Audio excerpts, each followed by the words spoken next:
¿Qué tal, amigos? Muy bienvenidos una semana más a Tu Dinero Nunca Duerme. Ya saben, el primer programa de cultura financiera de la Radio Generalista Española. Un programa al que venimos todas las semanas a aprender a invertir, a despertar nuestros ahorros, ponerlos a trabajar y hacerlo siempre en compañía y de la mano de los mejores. Por eso saludo ya a Domingo Soriano. ¿Cómo estás, Domingo? ¿Qué tal, Luis Fernando? A otro de mis mosqueteros. ¿Qué tal, Manuel Luis? Llamas. ¿Cómo estás? Director de... ¿Cómo está, Manu, en la trinchera, Sí.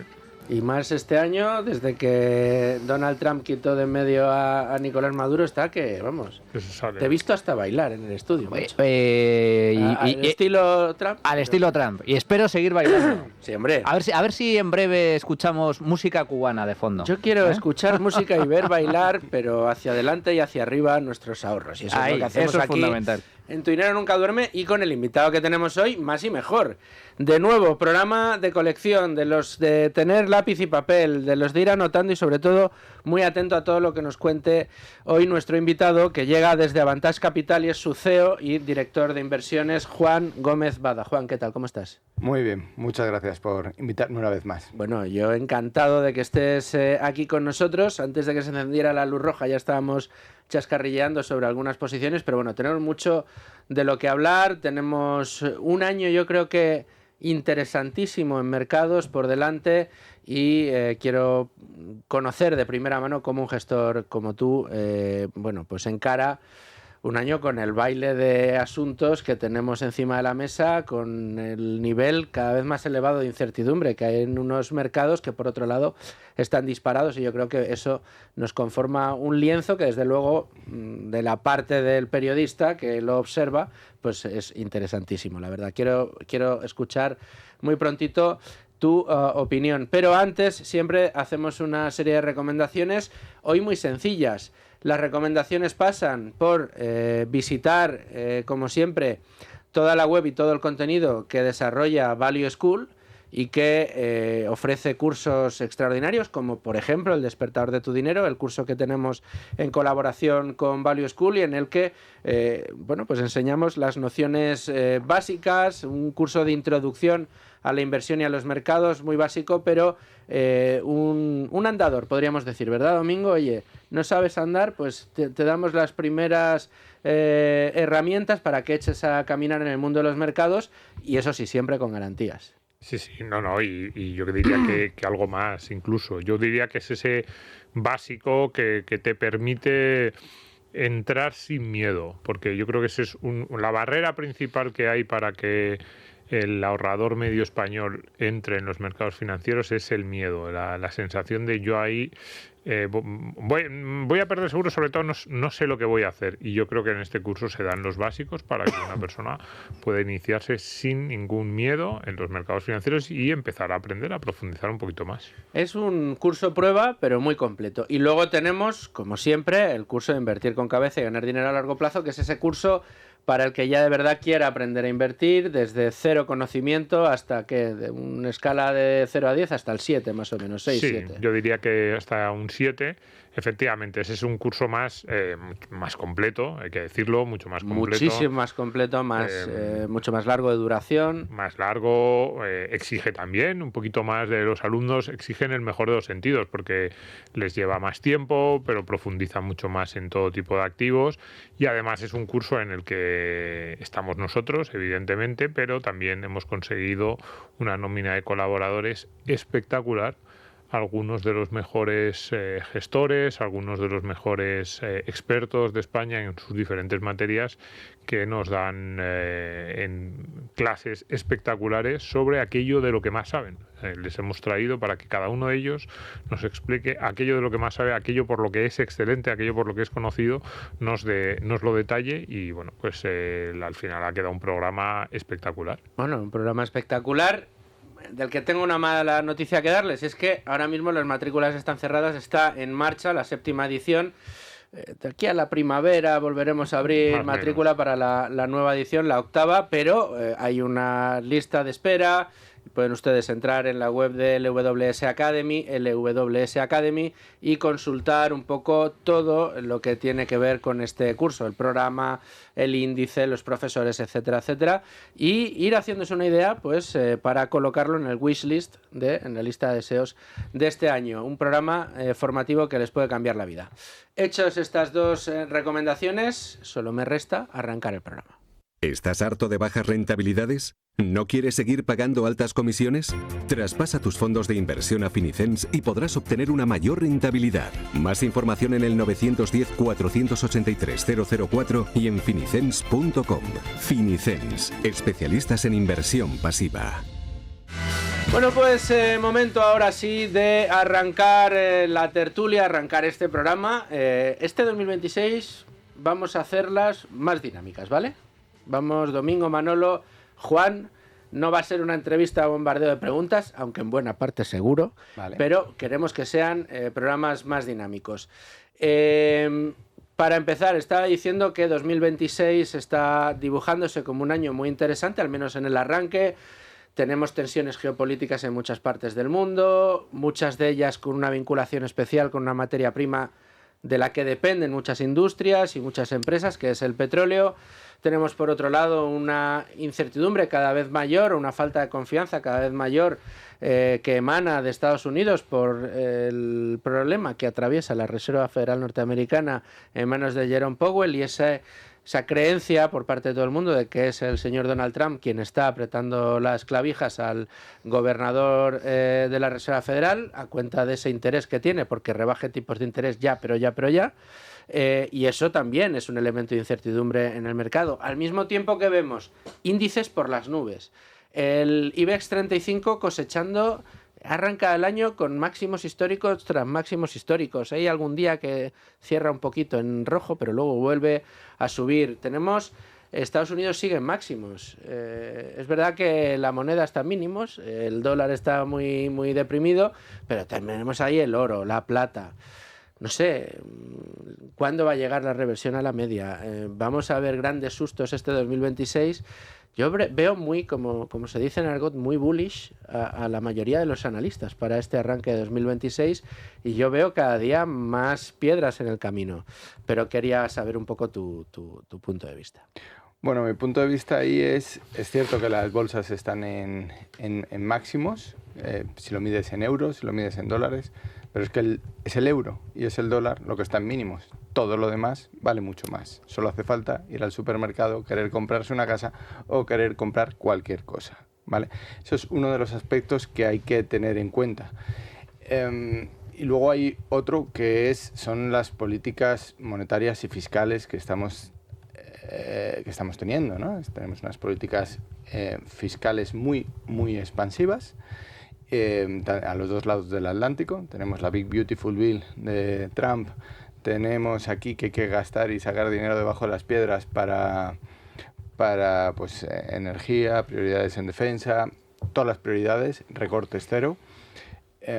Bueno, pues todo eso echa más leña al fuego y también los bancos centrales pues no es que tengan una política monetaria muy restrictiva, sino más bien expansiva. Ese es el futuro, por lo menos, que vislumbra el mercado.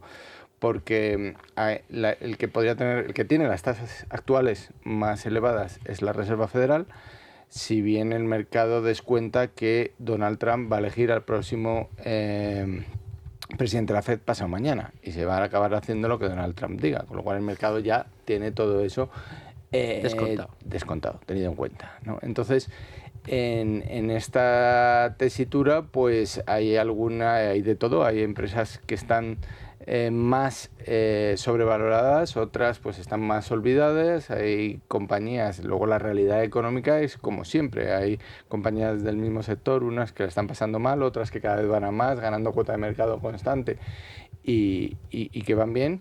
Y bueno, pues esa diferenciación de empresa a empresa y de modelo de negocio a modelo de negocio, pues es un poco lo que tratamos de hacer, pero el contexto de mercado general, que es el que me preguntabas, es favorable por esos motivos. O sea, es un poco, desde tu punto de vista, Juan, digamos que los índices siguen subiendo de forma un poco artificial o empujadas por este tipo de políticas más laxas a nivel monetario, a nivel fiscal, que en última instancia se traduce sí o sí en inflación, es decir, o de otra forma de decirlo, en devaluación de las monedas, tanto el dólar como el euro. Esta misma semana hemos asistido a una polémica que ha dado la vuelta al mundo, porque yo nunca había visto, corrígeme si me equivoco, a un presidente de un banco central tan importante, el más importante del mundo como la Reserva Federal, salir a la palestra a decir que está recibiendo presiones por parte del gobierno. Le han demandado por la vía Le han penal. demandado directamente por no bajar los tipos hasta el nivel que establece Donald Trump. Claro, esto digamos que es bullish para los mercados porque están descontando de alguna forma que va a haber más facilidades crediticias, va a haber bajada de tipos de interés, va a haber devaluación de la moneda, por lo tanto va a haber inflación y en última instancia eso empuja de forma así un poco artificial los índices, ¿no? Claro, cuanta más inflación, más suben los precios. En todos los países que han tenido inflaciones, hiperinflaciones, en los años en los que pues de repente se ha disparado la inflación, el índice medido en su moneda local se ha disparado. Lo que pasa es que estamos poco acostumbrados en los países desarrollados a que esto pase, pero es así. O sea, si cuanto menos valga el euro, más vale el resto de cosas medidas en euros. Suben, por lo tanto, no solo sube el precio de los productos del supermercado, sino que también sube el precio de las acciones porque, lógicamente, cae el valor de la moneda, sube el precio de las cotizaciones por una cuestión, un factor, un elemento puramente monetario. Me gustaría aprovechar tu presencia aquí, Juan, que por cierto estoy encantado de que nos acompañes porque me encantan las explicaciones de Juan y tu fantástica gestión al frente de vuestra gestora, de vuestros fondos. Me gustaría preguntarte por un país concreto. Muy bien. Por Argentina. ¿Qué está pasando en Argentina? Sé de buena mano que tenéis posiciones en Argentina. ¿Cómo ves la situación? ¿Y qué compañías, o en qué compañías estáis invirtiendo en Avantage?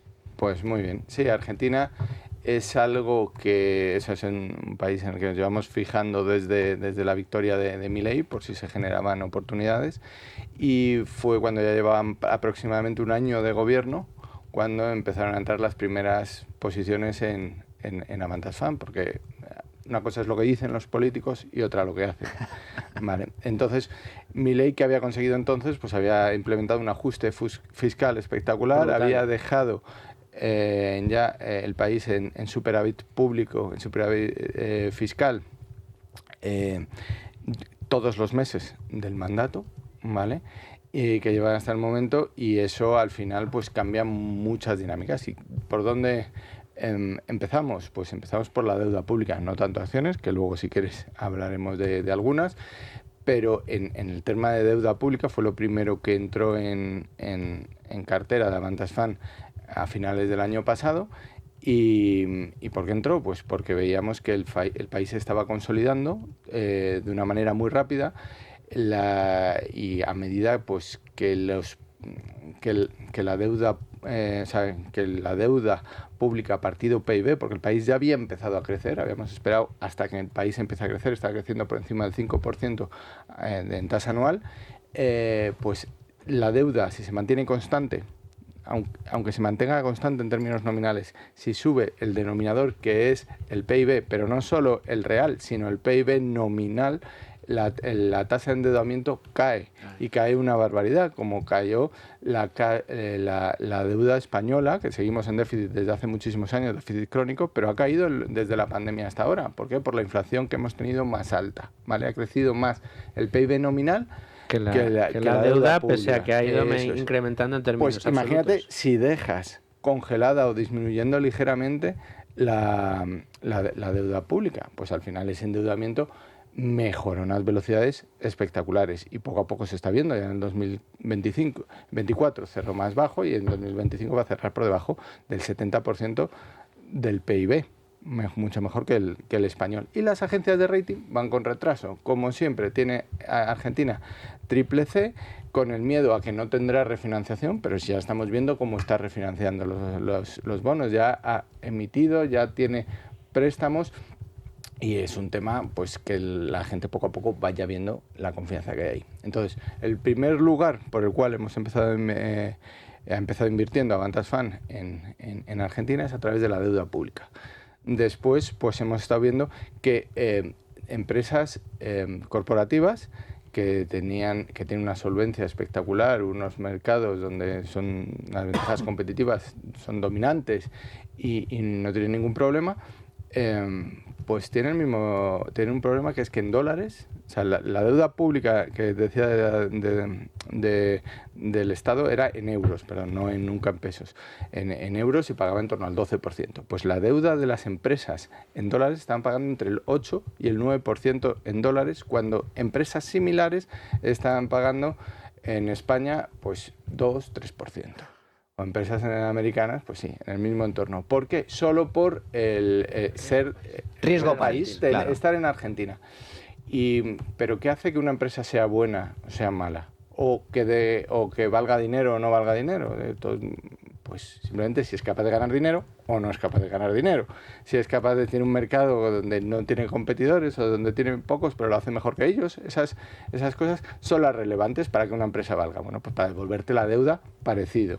Entonces, en un país que va a más y que donde le van a subir, aunque vaya con retraso, el rating a Argentina, y a las distintas empresas, pues no pueden financiarse porque tienen limitado el rating al máximo del rating país, que según sector cada agencia lo coloca en un nivel. Por ejemplo, para un banco no puede tener un rating más alto que el país, ¿vale? Pues simplemente porque el país está limitado. Pero y una inmobiliaria, en cambio sí, una inmobiliaria puede tener hasta dos niveles más y otras empresas solo uno. Pues todo eso tiene un valor que en nuestra opinión hace todo el sentido. Invertir fuera del riesgo divisa, riesgo de peso, estamos hablando de dólares, en unos activos, en otros en euros, pues tiene también mucho sentido. Y por último, hay empresas que se gestionan patrimonial, o sea, a nivel equity, a nivel acciones, que se gestionan con una perspectiva muy patrimonialista, de tierras, de activos, de activos reales, vamos, y de si son agropecuarias, si son inmobiliarias, que al final se van a ver muy beneficiadas del incremento de las hipotecas. El país no tiene casi hipotecas porque nadie prestaba a largo plazo. El saldo de hipoteca, claro, porque si tú tienes desconfianza total... Una inflación absolutamente colosal, los bancos no prestaban dinero porque no les salía cuenta. Tenías que comprar en efectivo. Claro. Entonces ahora es cuando puedes endeudarte a largo plazo. Y entonces tenía en 2024 el saldo vivo de hipotecas era el 0,5% del PIB del PIB. Y en países como Brasil es 18 veces más, en torno al 9 y pico. En países como Chile, pues es en torno al 50%, es el 25%, perdón, 50 veces más. Y si vamos a países desarrollados, pues ya estamos hablando de que esos ratios están cerca entre el 40-50% del PIB. O sea, tiene mucho margen de recorrido en cuanto abres las opciones de financiación. Entonces, empresas inmobiliarias y de patrimonialistas, allí tienen mucho sentido. Y lo último también que está mejorando mucho es el lado exportador. En el lado exportador también hay empresas, hay alguna que está en cartera, como Pampa Energía, pues que con los intereses alineados que siempre decimos, con una buena estrategia, modelo de negocio y vendiendo pues cada vez más petróleo, porque está cada vez el país llegando más a acuerdo para que todo el mundo exporte, para que vaya más, pues tiene una posición competitiva muy buena, porque también, por ejemplo, esta empresa, Pampa Energía, tiene casi el monopolio de distribución de gas en el país. Entonces, es con un negocio cautivo, estás atacando otro que por posicionamiento va a crecer una barbaridad y el que está ahí eres tú. O sea, desde tu punto de vista, Juan, hay dos grandes catalizadores en donde estáis encontrando oportunidades de inversión en Argentina. Por un lado, el tema de la financiación. No se concedían hipotecas y ahora se ha abierto la espita y, por lo tanto, ese incremento de la financiación para el sector privado va a empujar a impulsar determinados sectores y determinadas empresas, y luego, por otro lado, el tema de la apertura comercial. Importante lo que comentas, Juan. Además, Argentina acaba de llegar a un acuerdo de libre comercio con Estados Unidos, donde se eliminan aranceles y ya abre muchísimas oportunidades. Pero mi pregunta es, el mercado argentino ha subido una barbaridad en los dos últimos años, año y pico. Ha subido en general y sobre todo muchas empresas. ¿Seguís viendo potencial a pesar de esa subida, entonces? Hay que ver el qué. Vamos a ver. Por un lado, los bonos. Si los bonos en euros de la deuda argentina te pagan el 10% de TIR, eso es barato. Eso están cotizando al 66% del valor nominal. Eso tiene un upside alto. La deuda de las empresas al 8% también es barato. Que después en el futuro ellos la refinanciarán y valdrá menos. Bien, pero ahí por ahora estás ganando y tienes posibilidad de revalorizarse esos bonos también. En las empresas hay que tener más cuidado porque hay que tener en cuenta que en un país en el cual pues se abre, como decíamos, y entran nuevos competidores, al final quienes están generando negocio hoy o estaban generando hace 3 años pueden no ser los mismos que los que generen negocio dentro de 3 años, ¿no? Entonces ahí hay que mirar y va a haber una diferenciación. Nosotros en ese tipo de empresas no hemos invertido por ese gran problema. ¿Vale? Solo en algunas internacionales que tienen presencia en Argentina también, entre otros mercados, pero no en Argentina propiamente dicho. ¿Y por qué? ¿Y dónde no van? Pues si tú tienes unos edificios, unos centros comerciales y los estás alquilando y los alquilas cada vez por mayor precio, ahí no vas a tener mucha competencia, por lo menos no de una manera tan directa como que alguien aparezca un nuevo competidor que ofrezca productos mejores y más baratos a tus clientes, ¿no? O que exporte, que era lo que decía, o que tengas el mercado de una concesión de distribución de gas. Es que eso es muy diferente. Al final ahí tú sí que tienes el mercado y simplemente por las mejores capacidades de financiación, por todo lo que se necesita invertir ahí, pues estás posicionado de una manera muy buena. Pero diría que el 80% de las acciones tienen el inconveniente de que va a mejorar la economía, pero ese excedente no se lo va a llevar el productor, se lo va a llevar el consumidor, como se estudia en economía, porque van a competir a muerte. Y las que estaban no van a ser las que sigan. ¿Vale? Eso hay que tener mucho cuidado con eso. A ver, a mí el problema de la inversión en Argentina, o la parte de la tesis que a mí me generaría más tensión, sería el riesgo político. Porque unas malas elecciones ya lo vimos en septiembre y la gente se pone muy nerviosa, porque además es verdad que en Argentina da la sensación de que es un todo o nada. Es decir, si sigue Milei, las cosas se van a seguir haciendo bien desde el punto de vista de la la ortodoxia fiscal, pero como salga Milei podemos volver de forma inmediata, y al final eso es una noticia que pasa en un momento, se abre, hay un día de elecciones, y el día a las 10 de la noche, imagino, la Argentina, te dicen los primeros sondeos, y ahí, como estés posicionado en Argentina y el resultado no sea el que tú esperas, a lo mejor ya no tiene vuelta atrás, porque las cosas te caen un 50% en un momento. Se vio domingo en las de Buenos Aires, se despeñó el mercado, y luego, sin embargo, el mercado pegó un pelotazo cuando ganó en la segunda vuelta las presidenciales. En las del Congreso. En las del Congreso. Fijaos, y solamente una reflexión, porque cada vez que hablamos de Argentina, a mí me gusta nombrar a un amigo, Alan Riedmayer, que es inversor en el país y está siempre muy pendiente de todo. Yo en aquel momento, cuando fueron las elecciones en septiembre y se pegó el partido... La de Buenos Aires. La de Buenos Aires, que se pegó un susto enorme y empezaron a caer todas las cosas, ¿no? Todas esas empresas que habían sido exuberantes cayeron. A mí me decía, no, yo hace tiempo que salí de Argentina, tengo todo invertido fuera de Argentina, porque estaba muy caro, dice, hasta estas elecciones. Ahora veo la sangría en todos y ahora es cuando estoy regresando otra vez a al país, ¿no?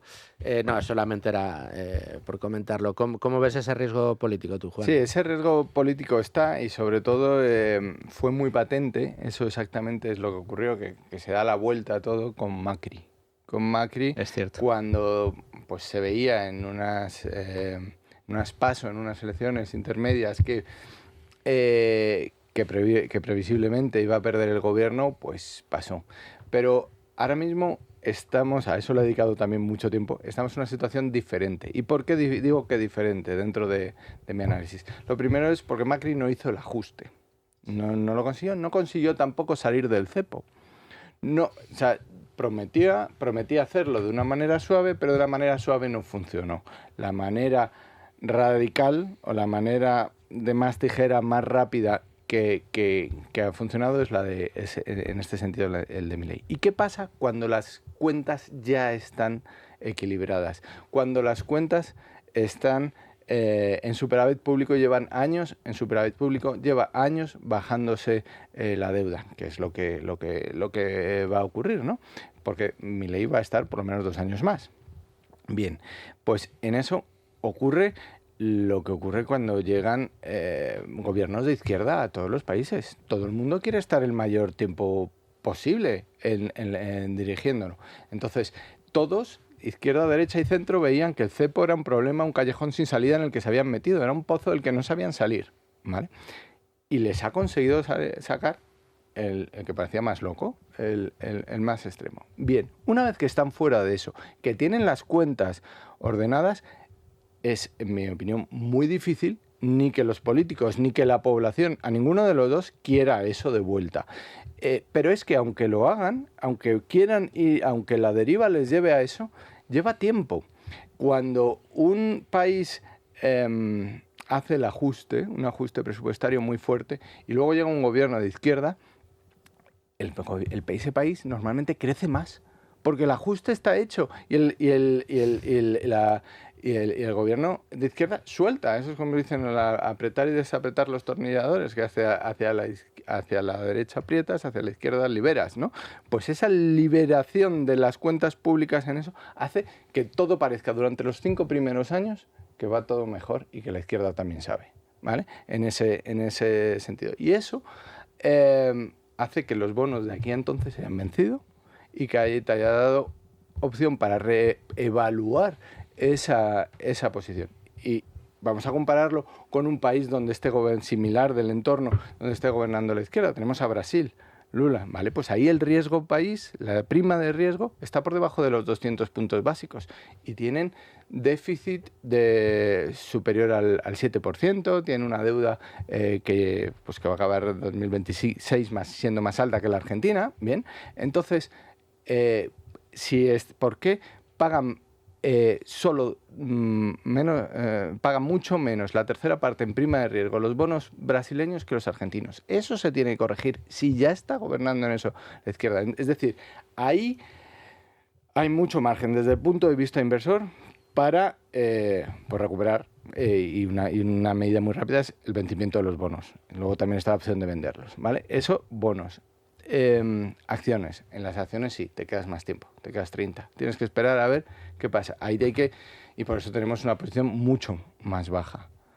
Y en las que tenemos no dependen tanto del mercado doméstico argentino, sino del mercado exterior, pero van a producir algunas en Argentina o tienen Argentina como uno de sus mercados, pero siendo otros mercados los principales. Entonces, eso da una consistencia a la cartera que esperamos que funcione. Ese es el análisis. ¿Por qué? Porque coincido con tu punto de vista. Oye, que esto se puede dar la vuelta. Sí, se puede dar la vuelta, pero es más difícil que vayamos a tan mal como pasó en el pasado.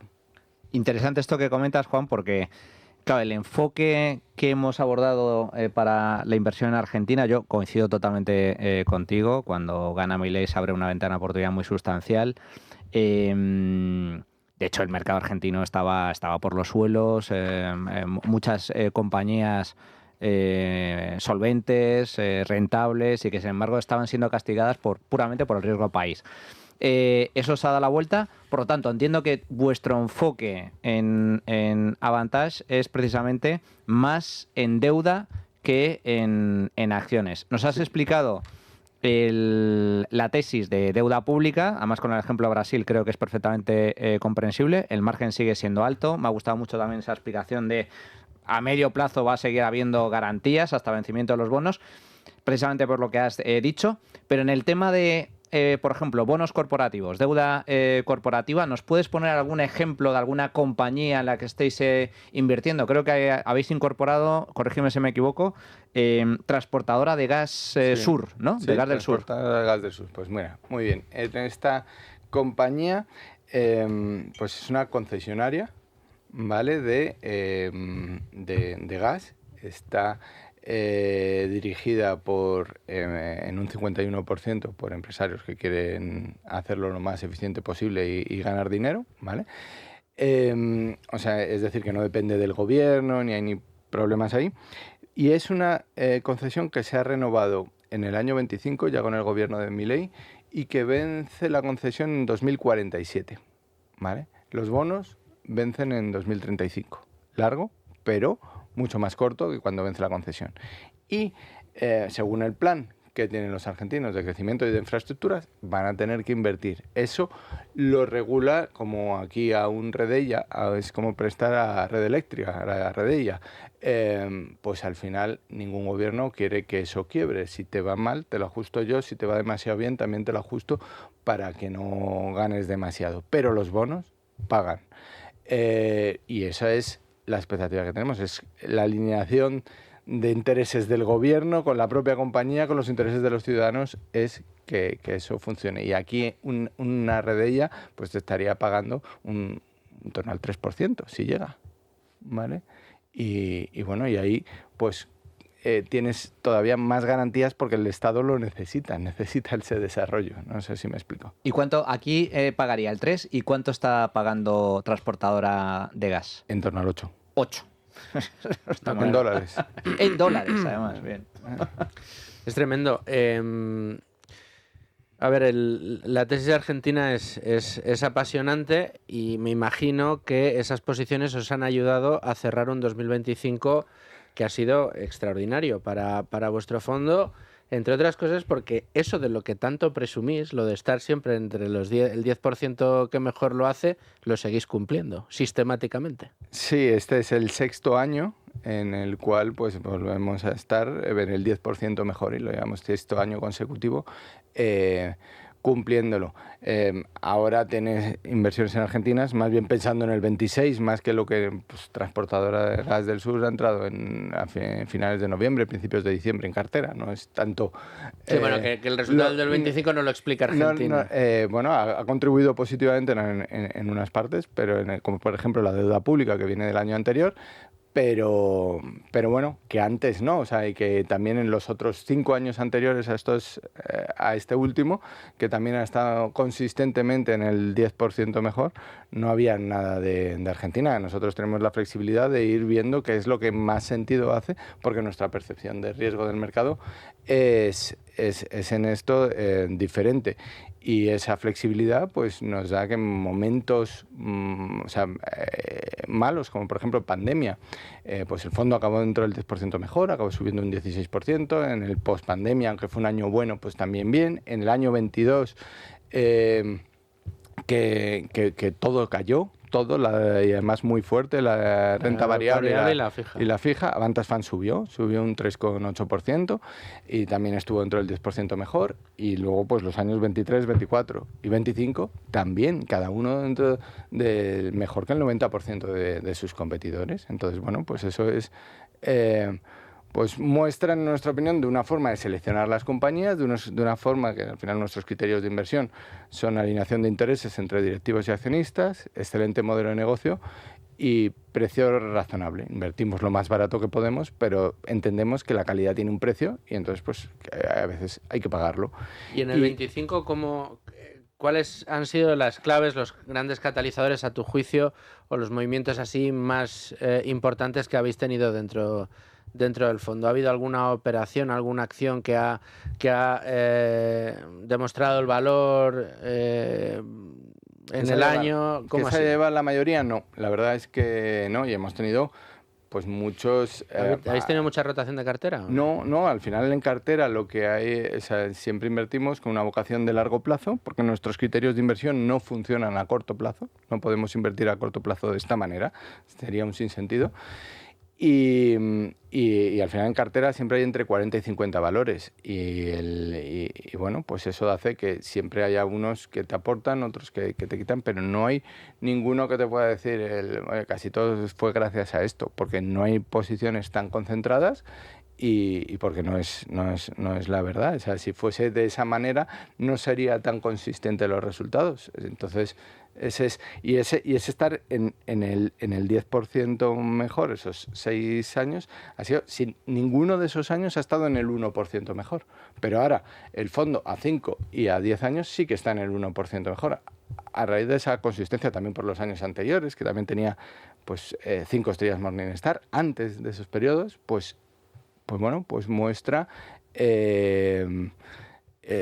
pues bueno, que tiene una consistencia en lo que ofrece. Y gran parte del resultado pues es tener los intereses alineados. Es porque desde inicio, como sabéis, me comprometí ante notario a invertir mi patrimonio en el fondo, a más del 50% de mi patrimonio en el fondo, a no invertir en otros fondos ni empresas con ánimo de lucro y avisar con antelación si quisiese en algún momento modificar, aunque sea ligeramente, mi compromiso.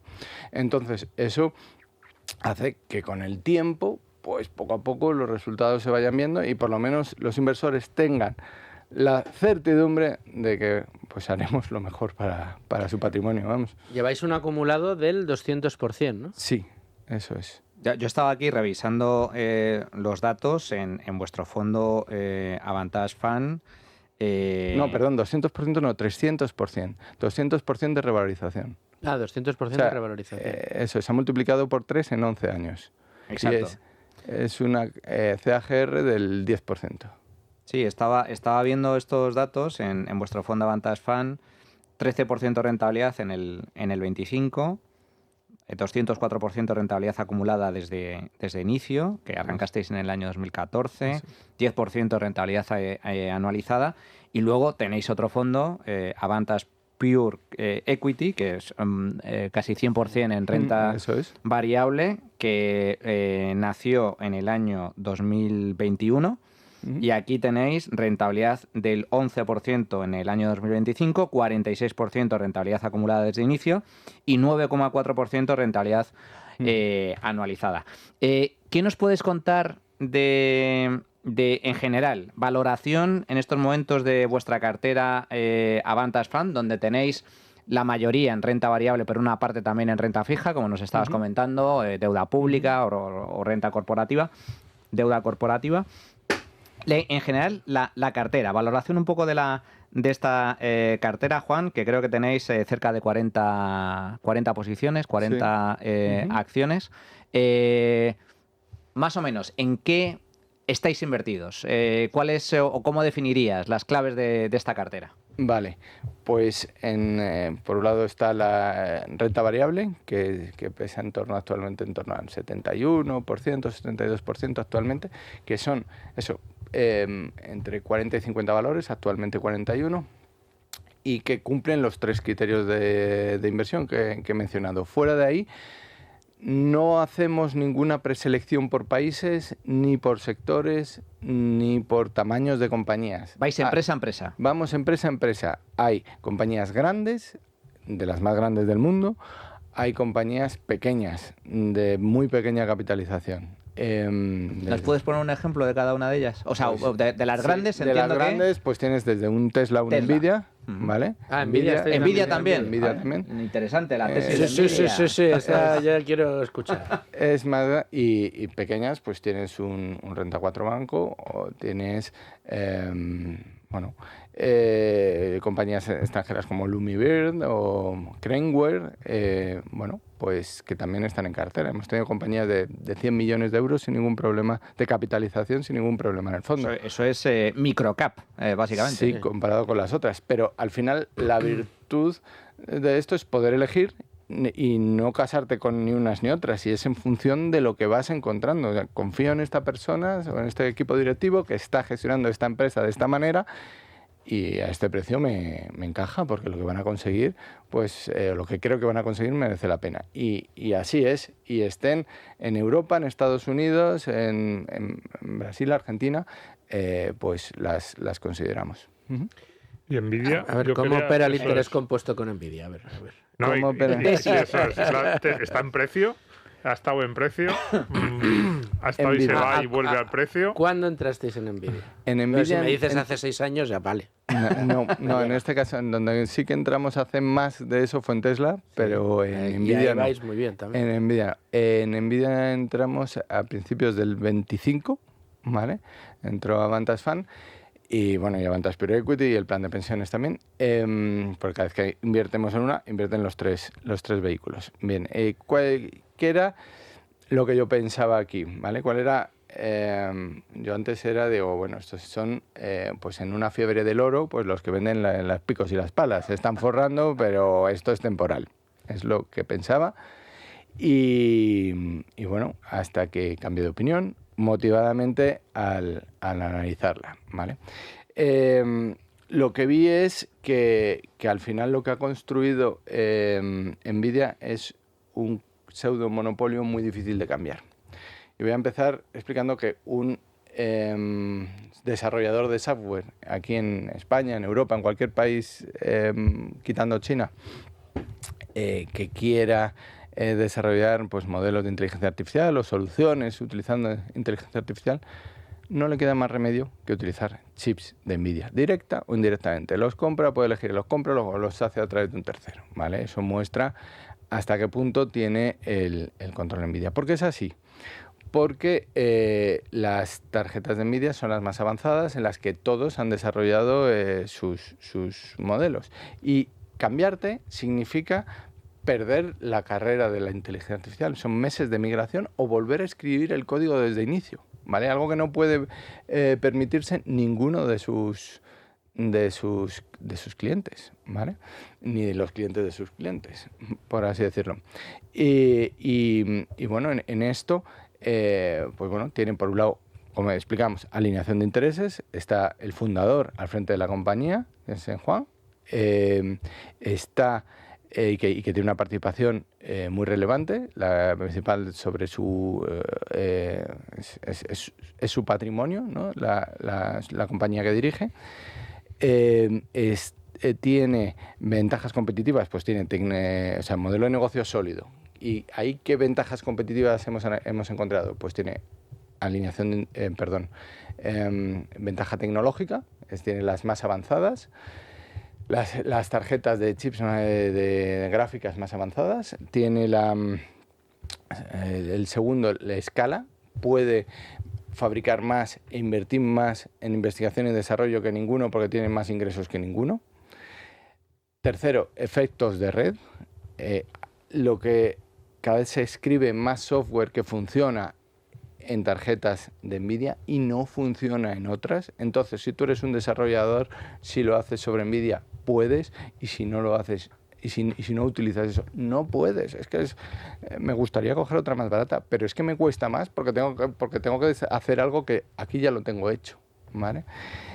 Y luego, bueno, la cuarta son los costes del cambio. Los costes del cambio que de los que ya tienen algo avanzado son muy, muy grandes, ¿vale? Entonces, estas 4 ventajas competitivas creemos que tienen la fuerza suficiente para esperar de Nvidia que vaya a obtener unos ingresos significativamente mayores a los que tiene hoy en el futuro, ¿vale? Porque se está invirtiendo mucho a nivel empresarial y hay dudas a nivel empresarial de si tantas inversiones van a ser rentables, pero no solo importan las inversiones empresariales, importan también las inversiones de los agentes que no van por el P&L, como son los gobiernos. Los gobiernos, si tú quieres gobernar el mundo, no puedes quedarte atrás.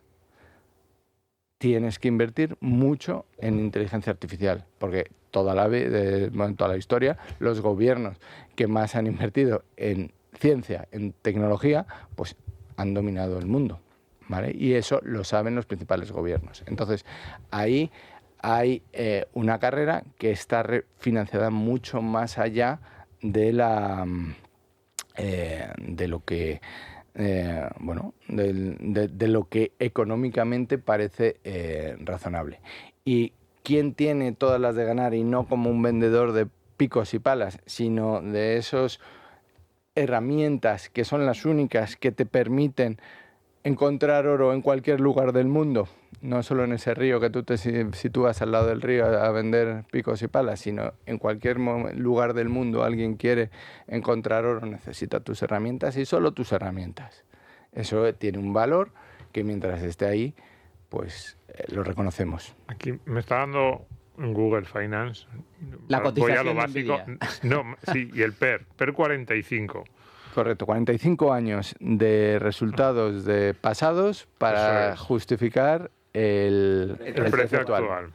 Bien. Eso es. Esto yo lo veo así, yo con mis lecturas value y digo, ostras, ¿dónde estamos? A ver, justifícame esto. Este PER de 45, por muchas ventajas competitivas, a mí me da un vuelco el corazón. Te da un vuelco al corazón, correcto. Lo único que...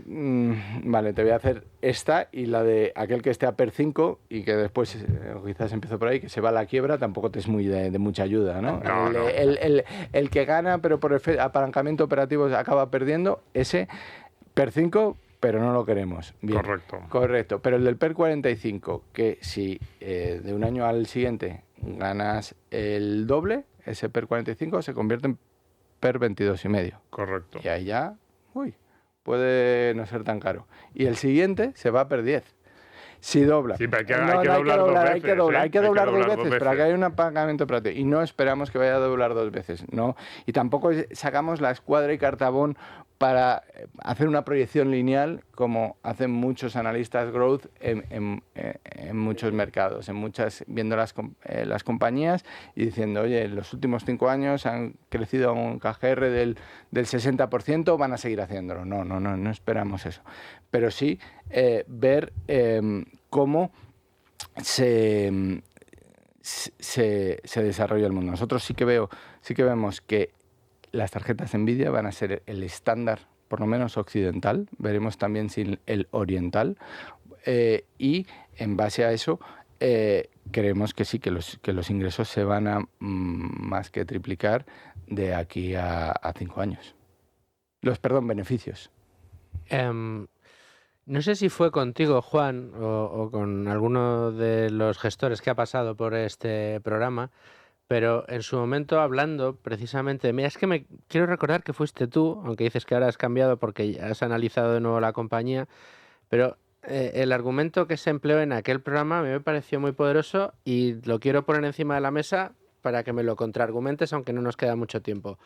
En aquel programa nos decían, hombre, Nvidia tiene una situación de monopolio importantísima ahora mismo. Si quieres desarrollar inteligencia artificial, solamente lo puedes hacer con los chips de Nvidia. Y la reflexión era, y siendo como es, y teniendo el monopolio, y obligando a los Apple de turno, los Google de turno, en fin, a todos los desarrolladores del mundo y todas las grandes tecnológicas del mundo a pasar por la piedra de Nvidia, ¿no crees que estarán desarrollando sus propios chips para que puedan competir en el mercado y salvar esos problemas de monopolio que ahora mismo tiene Nvidia? Y te devuelvo la pregunta. No sé si fuiste, es que me suena que fuiste tú el quien nos reflexionó aquí. Pero bueno, en cualquiera de los casos.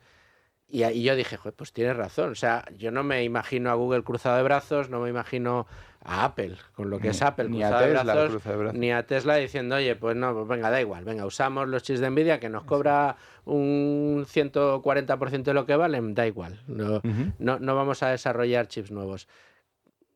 En fin, argumento encima de la mesa. Correcto, bien. Es cierto que lo están intentando, pero aquí hay dos partes. Una es, primero, barreras de entrada. Tienes que tener una capacidad, no pueden hacerlo cualquiera, tienes que ser muy grande, ¿vale? Y no valen que me digan que el concepto DeepSeek, que con poco dinero con poco dinero atentó contra OpenAI, pero pero no contra Nvidia. DeepSeek es cliente de Nvidia, incluso descubrió la forma de hacer los chips de Nvidia todavía más potentes, ¿vale? Y lo publicó en open source. O sea, es solo de aquellos clientes con capacidad y que además quieran desarrollar eso, ¿vale? Ahí hay muchos que están tratando de abaratar los costes para determinadas funcionalidades suyas sin vender al mercado. Con producto propio, y ahí sí lo están consiguiendo. Hay algunos que están utilizando producto propio, pero esto es como la OPEP, que son los exportadores de petróleo. ¿Por qué no está en la OPEP de Estados Unidos? Porque Estados Unidos no exportaba, ahora ya sí, pero no exportaba. Era el importador neto, aunque era el primer productor del mundo, ¿vale? Importa el mercado que generas con eso, ¿vale? Entonces, en ese mercado, que es el uso generalizado y estándar que necesitan la mayoría de los desarrolladores de software y de inteligencia artificial, el líder y el estándar y toda es Nvidia. Que ellos hagan, que algunos grandes hagan eso, bueno, lo pueden hacer para sí mismos, pero a ver si lo pueden hacer para vender. Como sí que, por ejemplo, lo hizo Amazon con la nube. Creó la nube para sí misma y después vendió como Amazon Web Services. ¿Lo puede hacer eso Google? Veremos si lo puede hacer. Había rumores de si voy a vender a Meta o no voy a vender a Meta. Pero ahora lo está haciendo para sí misma. Pero va a vender, y no solo vale con vender. Hay que ser competitivo contra Nvidia. Tienes que ganarle o en coste o en calidad a los chips de Nvidia. Y ahí es donde está el mercado. Ahí es donde está la dificultad. Y donde creo que tiene bastante protegido su mercado en Nvidia y bastante margen de crecimiento. ¿Ves? Porque esto es un dato, al margen de tema Nvidia, inteligencia artificial. Estamos inmersos en una auténtica revolución tecnológica, pero no sabemos cuál es el final de esta revolución tecnológica. A mí me recuerda, y son muchos los gestores que dicen, a mí esto me recuerda mucho a la burbuja de las .com. Sí, Internet cambió el mundo, cambió la economía, nos hizo la vida muchísimo mejor. Pero de todas las empresas que subieron como la espuma en los años previos a la burbuja, han sobrevivido muy pocas. Y las vencedoras ni siquiera se sabían cuáles iban a ser. ¿Ves algo parecido en el contexto actual? A ver, sí hay parecidos por ejemplo, en empresas que dan servicios, que todo el que se pone, que dan servicios que llaman de inteligencia artificial, todo el que se pone una AI en su nombre, sube. Pues, sube. Eso pasaba también en la burbuja.com. Pero aparte de quedarte en la analogía, luego hay que rascar para decir quién sí, quién no y por qué. Es la diferencia, ¿no?